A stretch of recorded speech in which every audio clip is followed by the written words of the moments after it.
Hello students, आज हम class 9th biology का chapter the fundamental unit of life का रिवीजन करने वाले हैं। इस चैप्टर में आपको हैंड रिटन नोट्स भी देखने को मिलेंगे। आप वीडियो के साथ साथ उनको लिख भी सकते हैं। तो चलिए सबसे पहले हम इस चैप्टर में कितने टॉपिक्स हैं उनको डिस्कस कर लेते हैं। तो सबसे पहले हम इसके चैप्टर के टॉपिक को डिस्कस करते हैं। तो सबसे पहले हम पढ़ेंगे इसमें कि what is the cell and the cell theory, types of organisms, unicellular organisms and multicellular organisms, different type of animal cell and plant cell, diffusion, osmosis, hypertonic, isotonic and hypotonic solution, plasma membrane, properties of plasma membrane and function of plasma membrane, cell membrane, cell wall, functions of cell wall, plasmolysis, nucleus, composition of nucleus, function of nucleus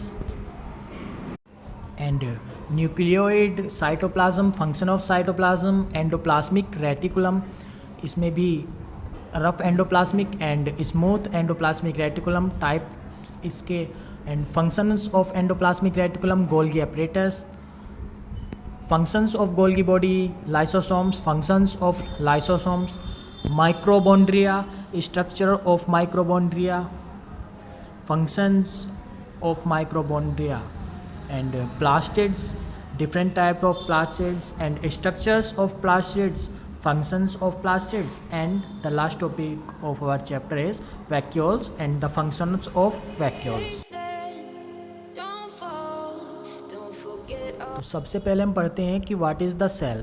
तो cell is the structural and functional unit of life, it is the basic unit of life. इसका मतलब है कि cell ही होता है जो आपस में कंबाइन होकर के किसी भी ऑर्गेनिज्म को लाइफ देता है। तो इन 1665 में सबसे पहले ये रॉबर्ट हुक ने डिस्कवर किया था under thin slice of cork with self made primitive microscope. उन्हीं के द्वारा बनाए गए एक माइक्रोस्कोप में इन्होंने इसको डिस्कवर किया था। फिर 1674 में ल्यूवन हॉक एक साइंटिस्ट थे जिन्होंने फ्री लिविंग सेल्स को पॉन्ड वाटर के अंदर डिस्कवर किया था इम्प्रूव माइक्रोस्कोप के द्वारा। फिर 1831 में रॉबर्ट ब्राउन आए जिन्होंने न्यूक्लियस की डिस्कवरी की, और 1839 में पुरकिंजी आए थे जिन्होंने जो सेल के अंदर जो फ्लूइड वाला सब्सटेंस रहता है उसको नाम दिया protoplasm. The next topic is the cell theory. तो सेल थ्योरी यह कहती है that all the plants and animals are composed of the cells and cell is the structural unit of life. इसको सबसे पहले मैथ्यू स्केलेटन ने 1838 में बताया था that all the plants are made up of cells, और उसके बाद थियोडर स्केविन ने 1839 में बताया कि that all animals are made up of cell. और जो रॉबर्ट हुक थे उन्होंने सिर्फ सेल की डिस्कवरी की थी, उन्होंने सिर्फ स्ट्रक्चर दिया था सेल का, ये सब बातें नहीं बताई थी। इसके बाद एक जर्मन फिजियोलॉजिस्ट थे रुडोल्फ विर्चो, जिन्होंने 1855 में बताया कि जितने भी हमारे न्यू सेल्स होते हैं वो सभी प्री एग्जिस्टिंग सेल से ही फॉर्म्ड होते हैं। तो जो वायरस होता है वो इस थ्योरी का एक्सेप्शन है, क्योंकि वायरस में किसी भी टाइप्स के सेल्स नहीं पाए जाते हैं। अब हमारा नेक्स्ट टॉपिक है the types of cell. So there are basically two types of cell, the prokaryotic cells and the eukaryotic cells. The prokaryotic cells are always unicellular and the eukaryotic cells have both unicellular and multicellular organisms. Unicellular organisms में आपको amoeba and paramecium देखने को मिलेंगे, and multicellular में आपको plant cell and animal cell देखने को मिलेंगे। अब बात कर लेते हैं हम प्रोकैरियोटिक सेल की। तो प्रोकैरियोटिक सेल का जो स्ट्रक्चर है वो आपको यहाँ पर दिखाई दे रहा होगा। इसमें आपको pili, ribosomes, plasma membrane, flagellum and nucleoid, cytosols, chromosomes इसके स्ट्रक्चर्स में आपको देखने के लिए मिलेंगे। और ये जो आप ये थ्रेड लाइक स्ट्रक्चर देख रहे हो इनको पिलीस बोलते हैं। ये इसके डीएनए ट्रांसफ़र में हेल्प करते हैं। यूकैरियोटिक सेल्स होते हैं, ये एक प्रीमिटिव टाइप के या फिर इनकम्प्लीट टाइप के सेल्स होते हैं। लेकिन अगर हम यूकैरियोटिक सेल की बात करें तो ये एडवांस्ड सेल और कंप्लीट सेल होते हैं, जिसमें आपको माइक्रोबोन्ड्रिया, एंडोप्लाज्मिक रेटिकुलम, न्यूक्लियस, न्यूक्लियस और Golgi apparatus, nuclear envelope, vacuoles, ribosomes, सभी चीज़ें देखने के लिए मिल जाएंगी। ये जो कार्योटिक सेल का लेबल डायग्राम है, इसमें से आप सभी चीज़ें देख सकते हैं और इसकी प्रैक्टिस कर लीजिए अच्छे से। अब हम बात करते हैं the differences between prokaryotic and eukaryotic cells. तो इसमें हम सबसे पहले प्रोकार्योटिक सेल्स के बारे में बात करेंगे। तो इसमें जो सेल साइज़ होता है प्रोकार्योटिक सेल्स का, वो जनरली 1 से 10 नैनोमीटर का होता है।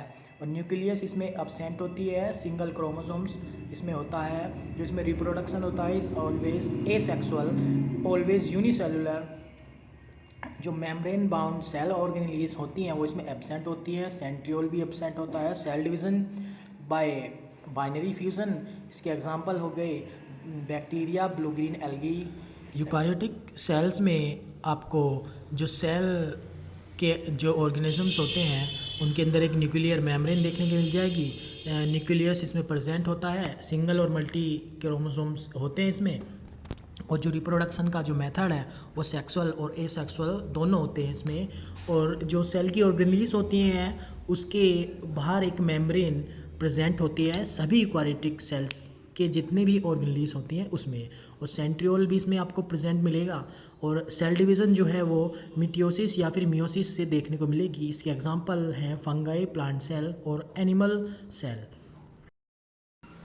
अब हम एनिमल सेल और प्लांट सेल के बीच में डिफरेंसेस पढ़ेंगे। ये जो आप डायग्राम देख रहे हैं प्लांट सेल का डायग्राम है। और जो प्लांट सेल में और एनिमल सेल में सबसे मेजर डिफरेंस जो होता है वो प्लास्टिड्स का ही होता है। क्योंकि ये जो आप कलर देखते होंगे ना प्लांट्स में डिफरेंट वो प्लास्टिड्स की वजह से ही पाए जाते हैं, जो कि एनिमल सेल में अब्सेंट होता है। तो ये देखिए प्लांट सेल का और एनिमल सेल का डायग्राम। अब इनके बीच में हम डिफरेंसेस पढ़ लेते हैं कि प्लांट सेल और एनिमल सेल में कौन कौन से डिफरेंसेस पाए जाते हैं। तो सबसे पहले हम देखिए बात करते हैं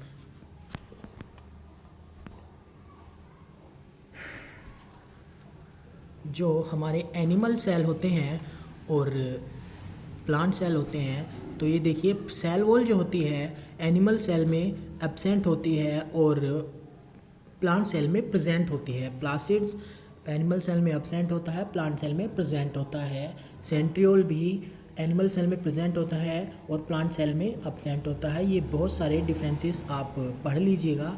इसके बाद हम बात करते हैं प्लाज्मा मेम्ब्रेन की। ये देखिए प्लाज्मा मेम्ब्रेन एक बाइलिपिड लेयर होता है जो ग्लाइकोलिपिड और फॉस्फोलिपिड से मिलकर बनी हुई होती है।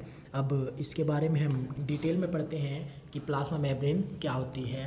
ये बहुत ही इम्पोर्टेंट पार्ट होता है कि इस किसी भी सेल का। देखिए it is also known as selectively permeable membrane. इसको हम सिलेक्टिवली परमिएबल मेम्ब्रेन भी बोलते हैं क्योंकि ये कुछ मटेरियल की एंट्री और एग्जिट को डिफाइन करता है सेल के अंदर कि कौन सा मटेरियल सेल के अंदर जाएगा या फिर बाहर जाएगा। और प्लाज्मा मेम्ब्रेन के कुछ फंक्शंस हैं जैसे कि डिफ्यूज़न। तो the movement of gases like CO2 and O2 from a region of higher concentration to a region of lower concentration through plasma membrane is called diffusion. Diffusion में gases का movement होता है through plasma membrane in and out of the cell. And अब osmosis की बात करें तो इसमें गैसेस की जगह वाटर के जो मॉलिक्यूल्स होते हैं उनका मूवमेंट होगा in and out of the cell through semi permeable membrane called plasma membrane जिसको हम बोलते हैं। उसके थ्रू वाटर की मॉलिक्यूल का मूवमेंट होगा in and out of the cell.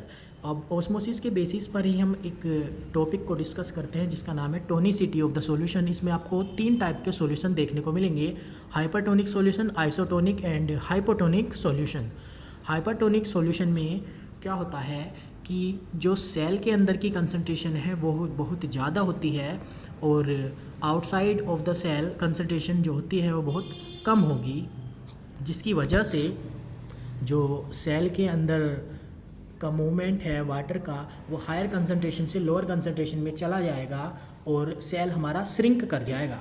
ये आइसोटोनिक जो सॉल्यूशन होता है इसमें in and out of the cell जो कंसंट्रेशन होती है वाटर की वो सेम रहती है, इसीलिए हमारे जो सेल के शेप में कोई भी चेंज नहीं आएगा। और इसके बाद जो ये हाइपोटोनिक है इसमें क्या होता है, जो कंसंट्रेशन होती है सेल के इनसाइड वो बहुत कम होती है as compared to outside of the cell. तो इसका क्या रिज़ल्ट होता है कि जो सेल, जो वाटर का जो मॉलिक्यूल्स का मूवमेंट होता है वो आउटसाइड से inside of the cell enter travel कर जाता है, जिसकी वजह से जो सेल है हमारा वो स्वेल अप हो जाता है, यानी कि इंक्रीज हो जाता है साइज़ में। ये पूरा टोनिसिटी के बारे में था। अब हम सेल ऑर्गेनेलीज के बारे में स्टडी करते हैं। जैसे हमारे बॉडी के ऑर्गन्स होते हैं, ऐसे ही सेल के ऑर्गन्स जो होते हैं उनको हम बोलते हैं सेल ऑर्गेनेलीज। ये यूकारियोटिक सेल जो होता है इसमें ये कंप्लीट होता है, तो इसलिए हम इसी के ऑर्गेनेलीज को डिस्कस करते हैं, जैसे कि आपको ये दिख रहे होंगे। तो सबसे पहले हम बात करते हैं एंडोप्लाज्मिक रेटिकुलम की। तो एंडोप्लाज्मिक रेटिकुलम जो न्यूक्लियस होती है उसके ही सराउंड में एक ये जो आपको शेप दिखाई दे रही है, इसी से एक नेटवर्क लाइक स्ट्रक्चर होता है जो मेम्ब्रेन बाउंड ट्यूब्स और सीट से कंसिस्ट होता है। अब इसके टाइप्स के बारे में बात करें तो इसके 2 टाइप्स होते हैं एंडोप्लाज्मिक रेटिकुलम के, एक rough endoplasmic reticulum and smooth endoplasmic reticulum. जो रफ एंडोप्लाज्मिक होता है उसके ऊपर राइबोसोम्स अटैच होते हैं जो प्रोटीन सिंथेसिस में हेल्प करते हैं, और जो स्मूथ एंडोप्लाज्मिक रेटिकुलम होता है वो लिपिड्स या फिर फैट्स को सिंथेसिस करता है। जो राइबोसोम्स अटैच होते हैं एंडोप्लाज्मिक रेटिकुलम पर, यही होते हैं जिसकी वजह से वो रफ़ हो जाता है, अगर हम उसकी स्ट्रक्चर की बात करें तो। अब इसके बाद हम गोल्गी अपरेटस की बात करते हैं। जो गोल्गी अपरेटस होता है उसको डिस्कवर किया था कैमिलो गोल्गी ने। ये एक मेम्ब्रेन स्ट्रक्चर होता है जो कि एंडोप्लाज्मिक रेटिकुलम से ओरिजिनेट होता है, और जो भी मटेरियल एंडोप्लाज्मिक जो रेटिकुलम सिंथेसिस करता है प्रोटीन, उसको ये गोल्गी अपरेटस डिफरेंट पार्ट में सेल के ले जाता है जहाँ भी उसके ज़रूरत होती है। ये हमारा कॉम्प्लेक्स शुगर बनाने में हेल्प करता है और लाइसोसोम्स बनाने में भी ये हेल्प करता है। तो अब ये हम बात करते हैं कि लाइसोसोम्स क्या होते हैं। तो ये जो होते हैं ये एक सिंगल मेम्ब्रेन वेसिकल्स हैं which are responsible for the cleaning of the cell. ये सेल की क्लीनिंग में हेल्प करते हैं। ये किसी भी फॉरेन मटेरियल, मतलब कोई भी जो बाहर का मटेरियल होता है सेल के अंदर अगर आ जाए तो उसको डाइजेस्ट करने में हेल्प करते हैं, या फिर सेल की कोई भी मेम्ब्रेन अगर ख़राब हो जाए तो उसको ये डाइजेस्ट करने में हेल्प करते हैं। अब ये इससे क्वेश्चन बनता है कि why are lysosomes are called suicidal bag. तो जब भी कोई सेल का इंटरनली पार्ट डैमेज हो जाता है तो उस केस में लाइसोसोम्स पूरे ही सेल को डाइजेस्ट कर लेता है और बर्स्ट हो जाता है। इसीलिए इसको हम सुसाइडल बैग्स बोलते हैं, क्योंकि ये पूरे ही अपने सेल के मटेरियल को डाइजेस्ट कर लेता है और बर्स्ट हो जाता है। इसके बाद हम बात करते हैं बहुत ही इंपॉर्टेंट सेल ऑर्गेनेलीज की, जिसका नाम है माइक्रोबोन्ड्रिया। ये जो माइक्रोबोन्ड्रिया होता है ये एक डबल मेम्ब्रेन लेयर है, और इसके पास सेल का मतलब इसके पास खुद का डीएनए होता है, और ये जितनी भी एनर्जी सेल को रिक्वायरमेंट होती है ये सभी माइक्रोबोन्ड्रिया प्रोवाइड करता है। इसीलिए हम इसको power house of the cell भी बोलते हैं। और ये जितनी भी एनर्जी है ये एटीपी की फॉर्म यानी कि एडेनोसाइन ट्राइफॉस्फेट की फॉर्म में प्रोवाइड करता है, जिसको हम energy currency of the cell के नाम से जानते हैं। ठीक है, अब इसके बाद हम नेक्स्ट टॉपिक स्टडी करेंगे जिसका नाम है प्लास्टिड्स। तो जैसे माइक्रोबोन्ड्रिया एक डबल मेम्ब्रेन ऑर्गेनेलीज है, ये भी एक डबल मेम्ब्रेन ऑर्गेनेलीज है। इसके पास भी खुद का डीएनए और राइबोसोम्स पाया जाता है। लेकिन जो प्लास्टिड्स होता है वो सिर्फ प्लांट सेल में एग्जिस्ट करता है, क्योंकि आपने जितने भी कलर्ड प्लांट्स देखे होंगे वो सभी प्लास्टिड्स की वजह से ही पाए जाते हैं। ये 3 टाइप्स के होते हैं, क्लोरोप्लास्ट, क्रोमोप्लास्ट एंड ल्यूकोप्लास्ट। अब बात करते हैं इनके क्या क्या फंक्शन हैं। तो ये जो क्लोरोप्लास्ट होता है ये क्लोरोफिल कंटेन करता है और फोटोसिंथेसिस यानी कि फूड बनाने में प्लांट्स का हेल्प करता है। It provides green colour to the plants. ये ग्रीन कलर प्रोवाइड करता है क्लोरोप्लास्ट। और ये जो क्रोमोप्लास्ट होता है ये वेरियस कलर प्लांट को प्रोवाइड करता है, जैसे येलो, ऑरेंज, जैसे टमाटो और कैरेट में कलर होते हैं रेड, और कैरेट में भी रेडिश कलर होता है। तो ये सभी हमारा क्रोमोप्लास्ट प्रोवाइड करता है। अब ल्यूकोप्लास्ट की बात करें तो ये कलरलेस प्लास्टिड्स है, ये बेसिकली रूट्स में पाया जाता है। तो ल्यूकोप्लास्ट जो है primarily organelle है in which materials such as starch, oil and protein granules are stored। अब हम वैक्यूल्स की बात करें तो जितने भी हमारा सेल का वेस्ट प्रोडक्ट होता है उसको स्टोर करने के लिए हमारे पास कुछ स्टोरेज सैक्स होता है, जो कि एनिमल सेल में वैक्यूल्स होते हैं वो स्मॉल साइज़ में होते हैं लेकिन लार्ज नंबर में पाए जाते हैं। लेकिन प्लांट सेल में इनका साइज़ बहुत बड़ा हो जाता है लेकिन ये कम नंबर में पाए जाते हैं। तो जो वैक्यूल्स होते हैं बेसिकली स्टोरेज सैक्स होते हैं सॉलिड और लिक्विड कंटेंट के लिए। और इनकी फंक्शंस की बात करें तो प्लांट सेल में ये 50 to 90% का जो वॉल्यूम है वो ऑक्यूपाई कर लेते हैं। वेस्ट प्रोडक्ट के अलावा ये अमीनो एसिड, शुगर और प्रोटीन कंटेंट के लिए भी स्टोरेज सेंटर बन सकते हैं अगर हमें इसकी नीड पड़े तो। देखिए इसी टॉपिक के साथ हमारा चैप्टर कंप्लीट हो चुका है। अगर आपको और वीडियोज़ देखनी